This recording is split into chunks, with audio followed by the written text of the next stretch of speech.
Hello, and this is Golden Axe for the Commodore 64.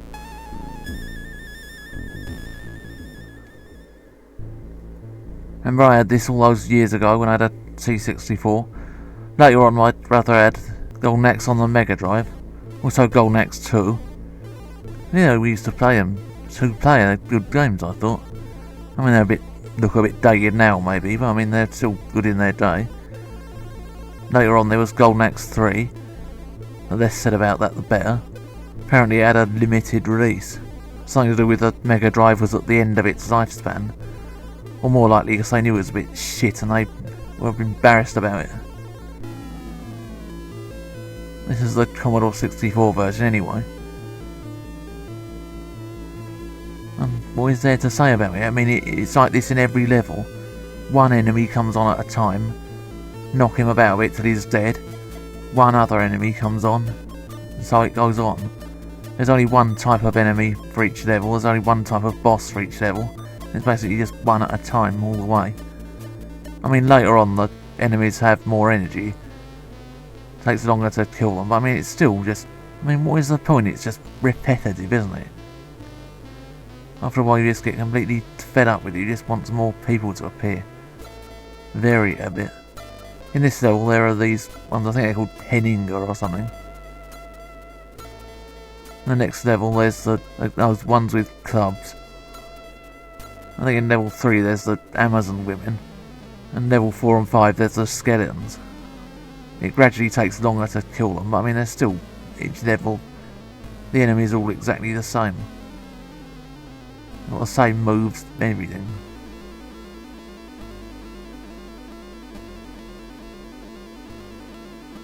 And this gets really tedious really quickly as well. I think the problem with this is the same problem with Final Fight on the Commodore 64. There is just literally no skill whatsoever involved in it.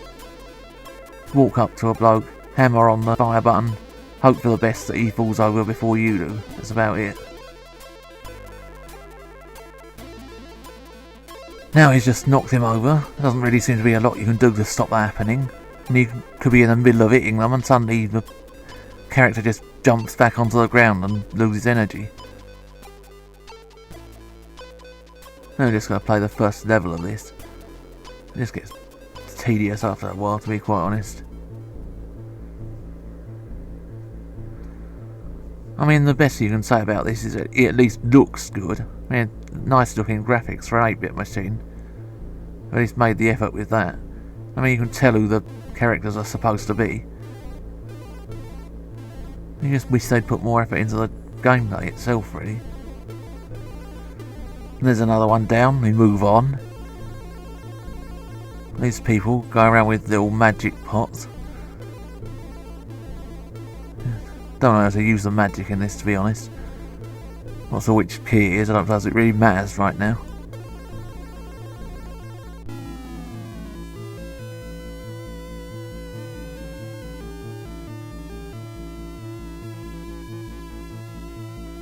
There's a dragon. Yeah, I think you can get on that. Change colour. Yeah, that was well worth a bother. Where's it gone? Just disappeared as if by magic. Well, there's that bloke with the mace again. And there's another one. And another. And another.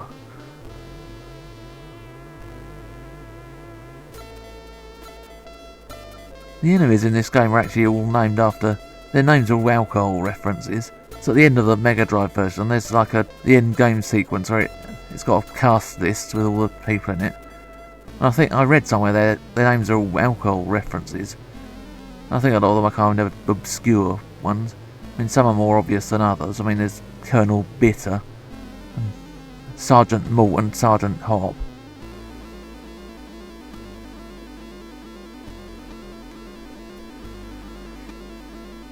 I tell you what is a shame. They've never released Revenge of Death Adder on any of the Sega compilations. So the 3 original games, there was some stupid bloody thing that looked like it was a cartoon. There's no sign of the arcade ones on. That was for the PlayStation compilation, Sega's Greatest Hits. Because everyone who plays Revenge of Death Adder has been said what a great game it is. You know, Turtle Village in the background there. They've got all the little details and everything. Oh, just sat until he's dead. And we go again, same thing. The music in this version is really good as well. Really great soundtrack. I often used to play it just to listen to that. I wonder if someone involved in the making of this was a fan of Ray Harryhausen films. There's a skeletons with swords and shields. In the Mega Drive version, there's a couple of extra levels. There's a bit in that where these statues come to life, which seems to be a kind of one of the things of Ray Harryhausen movies. If you've never seen any of them, you ought to watch them. Really good. And then we've got the bosses in a minute. Yes, they all come one at a time. One type of boss for each level. The Bad Brothers.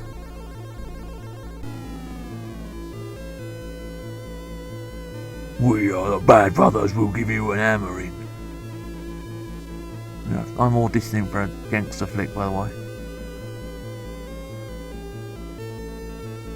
It's easier than the ordinary enemies. Oh, famous last words.